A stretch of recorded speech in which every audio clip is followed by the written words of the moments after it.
Assalamualaikum warahmatullahi wabarakatuh. Kembali lagi bersama kami di channel Wisata Ilahi. Hari ini kita akan membahas kisah tentang seorang sahabat Nabi Muhammad SAW yang bernama Abu Ayyub Al-Ansari. Dia adalah sosok seorang sahabat besar yang terkenal dengan nama Khalid bin Zaid bin Kalib dari Bani An-Najjar. Panggilannya adalah Abu Ayyub dan ia berasal dari suku Ansar. Siapakah dari kaum muslimin yang tidak mengenal Abu Ayyub Al-Ansari? Allah telah mengharumkan namanya dari timur hingga ke barat negeri. Allah telah meninggikan derajatnya saat ia memilih rumah Abu Ayyub, bukan rumah kaum muslimin lainnya saat sebagai tempat singgah Rasulullah SAW ketika beliau tiba di Madinah. Dan hal ini cukup membuat bangga diri seorang Abu Ayyub. Saat Rasulullah SAW singgah di rumah Abu Ayyub, ada sebuah kisah yang sangat manis dan indah untuk dikenal. Hal itu dimulai ketika Rasulullah tiba di Madinah.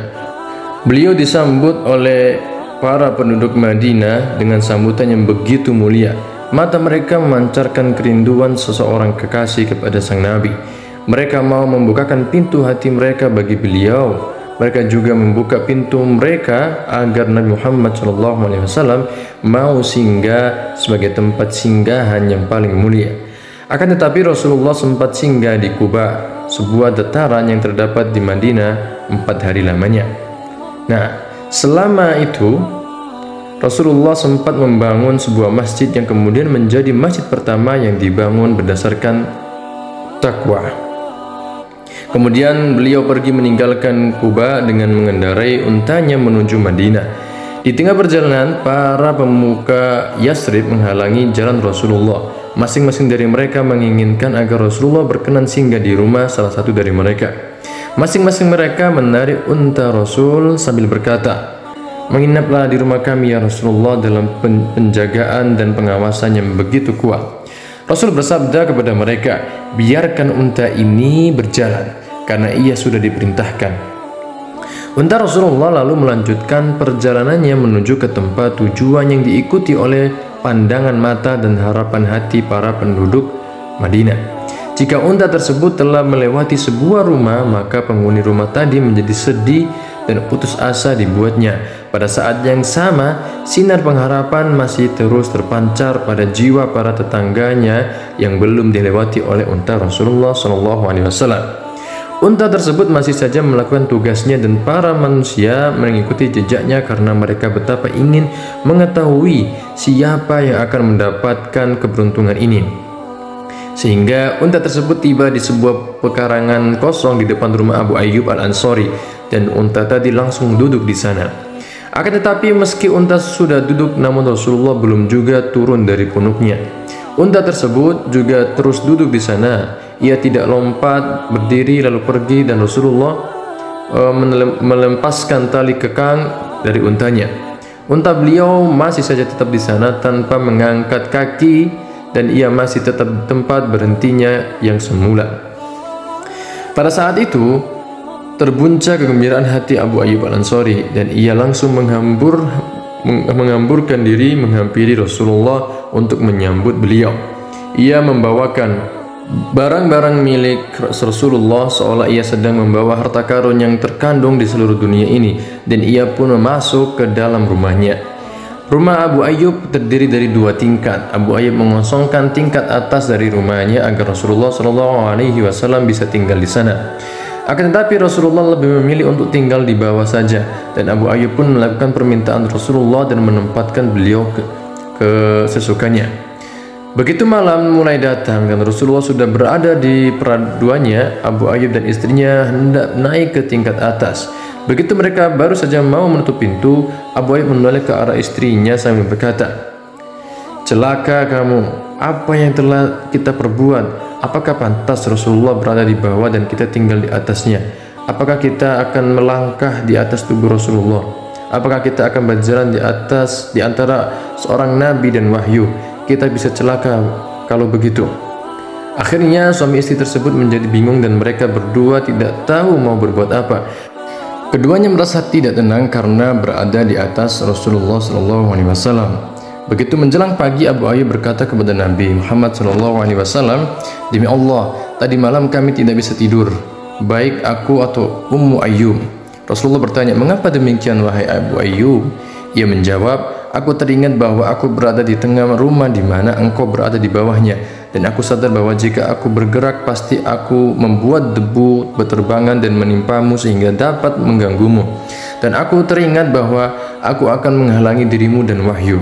Rasulullah SAW bersabda kepadanya, "Tenanglah wahai Abu Ayyub, aku lebih senang tinggal di bawah karena banyak orang yang mengunjungiku." Abu Ayyub berkata, "Aku melaksanakan perintah Rasulullah SAW hingga pada suatu malam yang dingin, tempat air kami pecah dan airnya tumpah dari atas.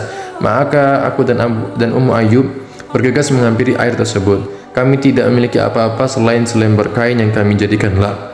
Kami mencoba mengeringkan air tersebut dengan lap tersebut karena khawatir dapat mengenai Rasulullah SAW. Nah, begitu masuk pagi, aku datang kepada Nabi SAW dan aku berkata kepadanya, 'Demi ibu dan bapakku, aku merasa segan berada di atasmu dan kau berada di bawahku.' Dan aku ceritakan kepada beliau tentang tempat air yang pecah tadi. Beliau langsung memenuhi permintaanku dan naik ke bagian atas rumah. Dan aku beserta Ummu Ayyub pun pindah ke bawah. Nabi Muhammad SAW tinggal di rumah Ayyub selama kira-kira 7 bulan lamanya, sehingga selesai pembangunan Masjid Rasulullah di sebuah tanah kosong yang pernah dipakai sebagai tempat pemberhentian oleh untanya. Lalu Rasulullah pindah ke kamar yang dibangun untuk dirinya dan para istrinya yang berada di sekitar masjid. Dan Nabi Muhammad SAW menjadi tetangga Abu Ayyub. Alangkah mulianya kehidupan bertetangga ini. Abu Ayyub mencintai Rasulullah dengan seluruh hati dan sanubarinya, dan Rasulullah juga mencintai Abu Ayyub dengan begitu cintanya sehingga tak beranjak lagi, dan beliau menganggap bahwa rumah Abu Ayyub sudah seperti rumah beliau. Nah, Ibnu Abbas radhiyallahu anhu berkata, pada suatu siang hari yang panas, Abu Bakar datang ke masjid dan Umar melihatnya seraya bertanya, "Wahai Abu Bakar, apa yang membuatmu datang ke masjid pada saat seperti ini?"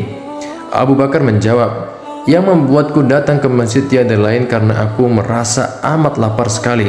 Umar pun bertukas, "Demi Allah, saya pun keluar dari rumah karena saya juga merasa sangat lapar."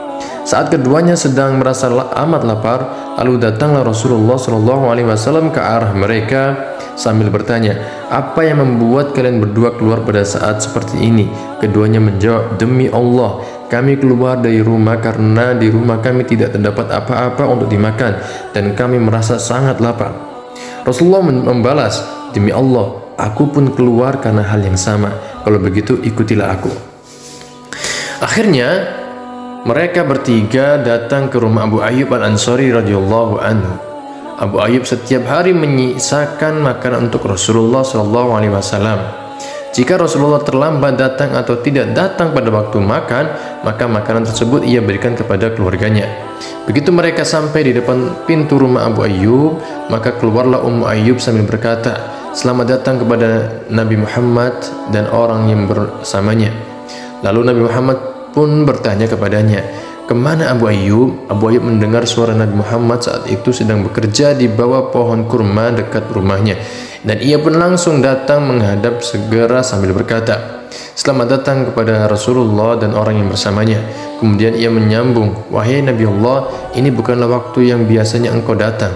Rasulullah SAW lalu menjawab, "Engkau benar." Lalu Abu Ayyub berlari ke arah pohon kurmanya dan ia memotong satu tandan yang berisikan kurma yang matang dan belum masak. Rasulullah langsung bersabda, "Aku tidak menginginkan dirimu untuk memotongnya, akan tetapi cukup kau petikkan saja buahnya untuk kami."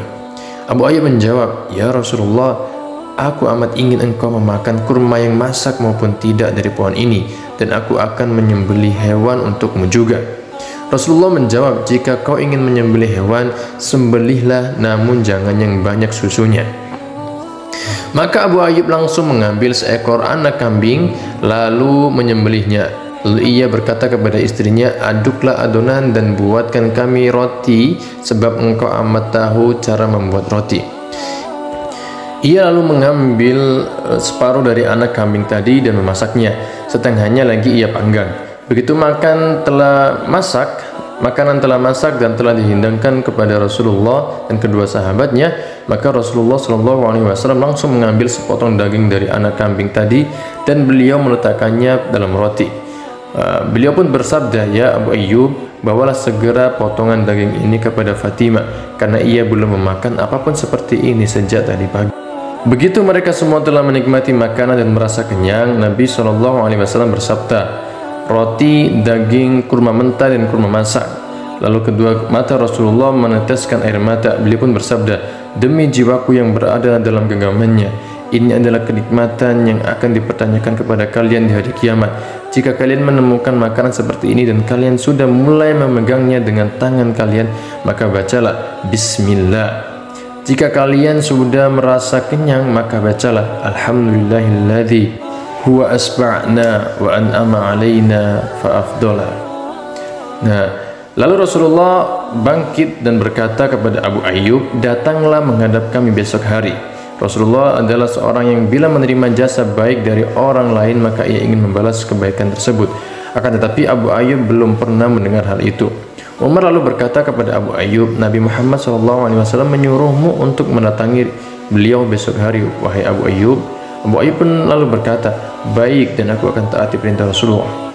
Keesokan harinya Abu Ayyub datang menghadap Rasulullah dan beliau memberinya seorang budak wanita kecil untuk membantu pekerjaannya. Rasul berpesan kepada Abu Ayyub, "Jagalah ia dengan baik, wahai Abu Ayyub.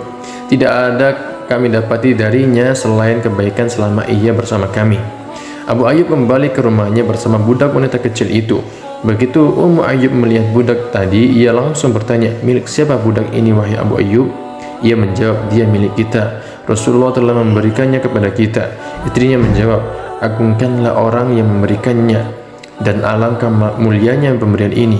Abu Ayyub berkata, "Rasul berpesan agar budak ini diperlakukan dengan baik." Istrinya bertanya, "Apa yang mesti kita lakukan untuk melaksanakan pesan Rasulullah?" Abu Ayyub berkata, "Demi Allah, tidak aku dapati hal yang lebih baik akan wasiat Rasulullah daripada membebaskannya." Istrinya menjawab, "Engkau telah mendapatkan petunjuk ke arah kebenaran, engkau telah diberi taufik." Maka akhirnya budak tersebut dibebaskan oleh Abu Ayyub. Nah, inilah sebagian kisah kehidupan Abu Ayyub Al-Ansari dalam kondisi aman. Kalau ada kesempatan untuk melihat kisah hidupnya dalam peperangan, maka akan kita jumpai sebuah keajaiban. Abu Ayyub radhiyallahu anhu mengisi hidupnya dengan berjuang di jalan Allah hingga ada seorang yang berkata bahwa ia tidak pernah ketinggalan mengikuti setiap peperangan yang dilakukan kaum muslimin sejak zaman Nabi Muhammad hingga masa Muawiyah, kecuali bila ada kegiatan yang lain. Nah, perang terakhir yang diikutinya adalah saat Muawiyah mempersiapkan sebuah pasukan di bawah kepemimpinan anaknya yang bernama Yazid untuk melakukan sebuah penyerangan atau penaklukan kepada Konstantinopel. Pada saat itu Abu Ayyub adalah seorang tua renta yang berusia lebih dari 80 tahun. Namun hal itu tidak membuat dirinya urung dan menyerah untuk mendapatkan kesempatan berjihad di jalan Allah. Nah, akan tetapi tidak lama berselang sejak pertempuran melawan musuh, Abu Ayyub jatuh sakit dan tidak mampu lagi melakukan pertempuran. Maka datanglah Yazid menjenguknya dan bertanya kepadanya, "Apakah engkau membutuhkan sesuatu, wahai Abu Ayyub?" Ia menjawab, "Sampaikan salamku kepada para tentara kaum muslimin dan katakan kepada mereka, Abu Ayyub berpesan kepada kalian agar kalian merengsek ke barisan musuh hingga batas terjauh. Bawalah Abu Ayyub bersama kalian dan kuburkanlah ia di bawah kaki kalian dan di bawah pagar benteng Konstantinopel." Dan ia pun menghembuskan nafasnya yang terakhir. Nah, itu adalah kisah tentang seorang sahabat yang sangat mulia, bagaimana rumahnya pernah ditinggali oleh Rasulullah. Namanya adalah Abu Ayyub Al-Ansari. Semoga kita bisa mengambil hikmah dan pelajaran dari sahabat yang satu ini. Sekian dari kami. Assalamualaikum warahmatullahi wabarakatuh.